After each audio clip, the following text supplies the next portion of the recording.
Bakit kinatatakutan ang pulang watawat ng Iran? Ano ba ang totoong simbolo nito?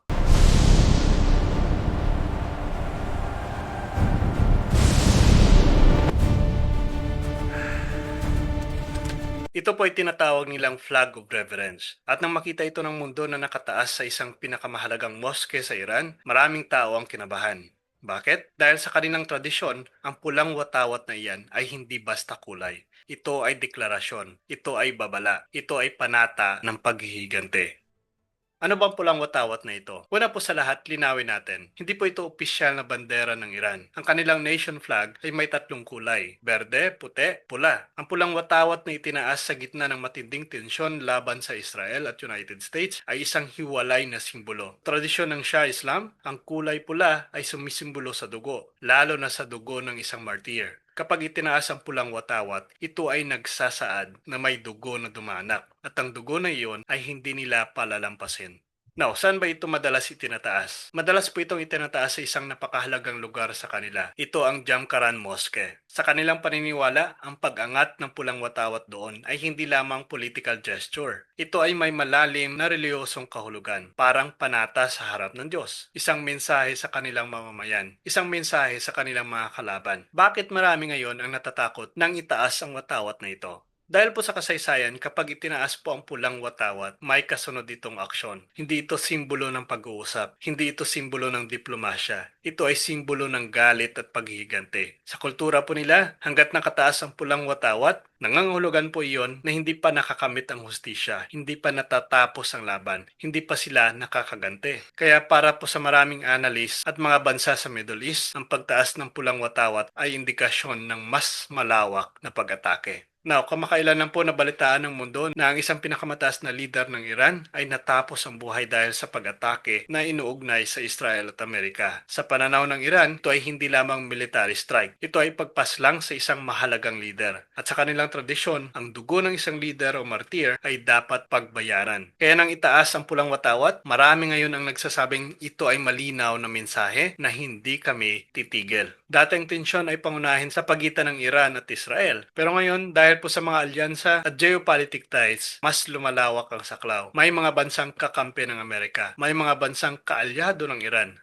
Kapag umatake ang isa, may tutugon. Kapag gumanti ang isa, may kakampi na papasok. Kaya ang kinatatakutan ng marami, hindi na ito simpleng bilateral conflict. Ito ay regional conflict na maaaring magkaroon ng global effect. Hindi lang po ito laro ng mga leader. Hindi lang po ito usapin ng military power. Ang tunay na apektado ang ordinaryong tao. Mga pamilya, mga bata, mga OFW natin sa Middle East.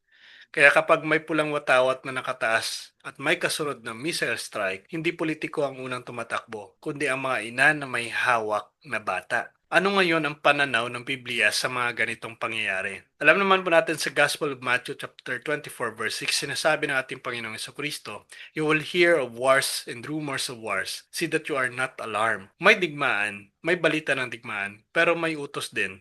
Huwag kayong mabahala. Hindi ibig sabihin na wala tayong pakialam. Ibig sabihin lang po nito, huwag hayaang kainin tayo ng takot. Now, ang pulang watawat ay kinoconnect din nila sa pulang kabayo sa Revelation. Kung mababasa po natin Revelation chapter 6 verse 4, may binanggit po na pulang kabayo. Its rider was given power to take peace from the earth.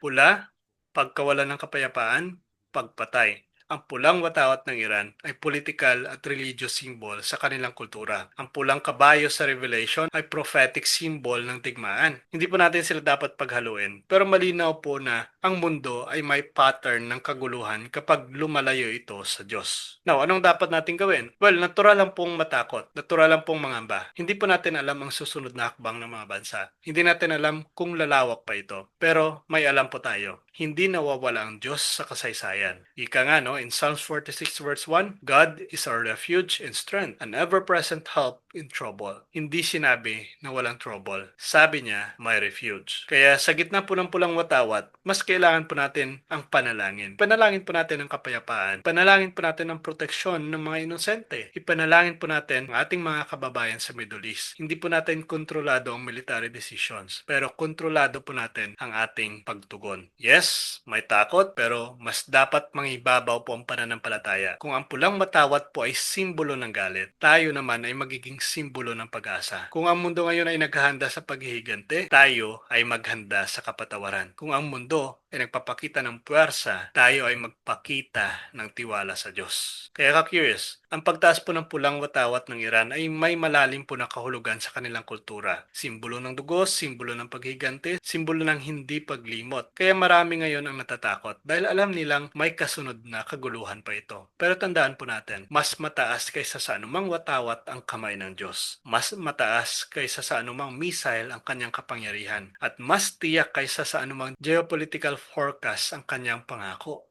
Sa gitna po ng kaguluhan, may kapayapaan kay Kristo. Sa gitna po ng digmaan, may proteksyon ng Diyos. Kaya habang ang mundo ay nakatingin sa pulang watawat, tayo ay tumingin po sa krus. Dahil po sa huli, hindi po paghihigante ang mananalo, kundi ang kalooban ng Diyos. God bless po sa ating lahat.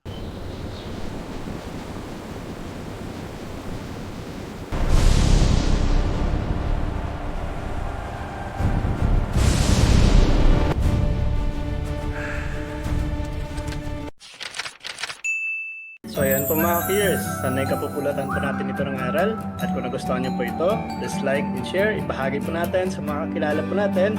And please don't forget to follow and subscribe po ng ating YouTube channel, Mr. Curious Catholic. Muli po, this is Mr. Curious Catholic, kasama po ninyo sa pagtatanggol ng ating simbahan. Pro Deo et Ecclesia. Sa Diyos po ang lahat ng kapurian.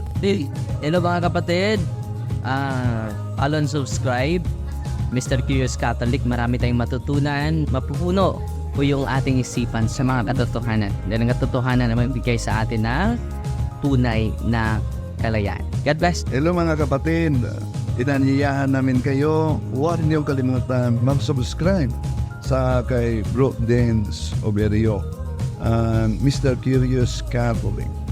Marami kayong matutunan sa pamamagitan ng pagsubaybay niyan sa pagsagot sa pananampalataya na inaatake ng ating mga kapatid sa iba. Yung pananampalataya, and they are not only attacking the teachings of the Catholic Church, but proselytizing the good numbers of the Catholic. At sa pamamagitan sa pagsunutin niyo nitong Mr. Curious Catholic, Facebook page and YouTube channel, dami ninyong matutunan. Isabuhay natin ang ating matutunan. Pro Deo et Ecclesia.